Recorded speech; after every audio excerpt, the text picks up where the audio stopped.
So I think the first and most basic thing that I would encourage people to do would be to read big chunks of the Bible all at one sitting.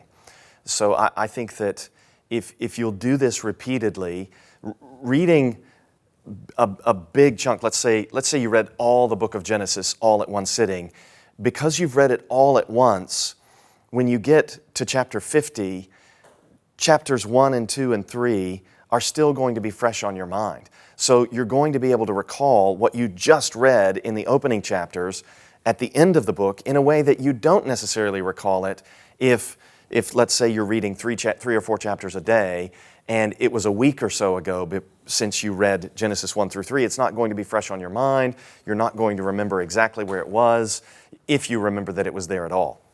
So I think the best and most important thing we can do is read big chunks of the Bible all at once. And then, in addition to that, I can remember when I was a college student, I studied English literature.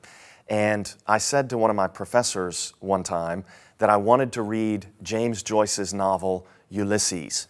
And he said, what you need to do is you need to get Stuart Gilbert's commentary on James Joyce's novel, Ulysses.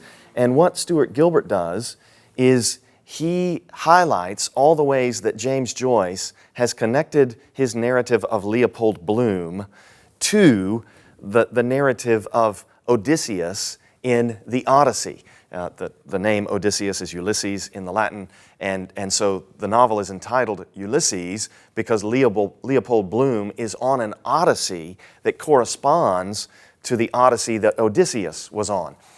But in order to see this for yourself, you really have to have mastered the Odyssey, and then you have to master Ulysses. And so if you don't have this material mastered, it's helpful to have a guide who can remind you what was in the Odyssey and how it matches what's in Ulysses. And that's what Stuart Gilbert's book on Ulysses does.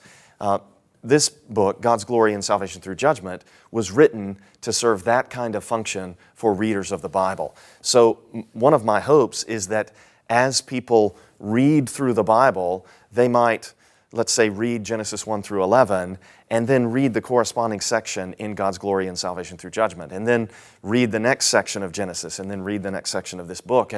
And my aim is to help people step back from the text and see the broader patterns and see the interconnectedness of the whole Bible so that they become people who know their way around the Scripture for themselves.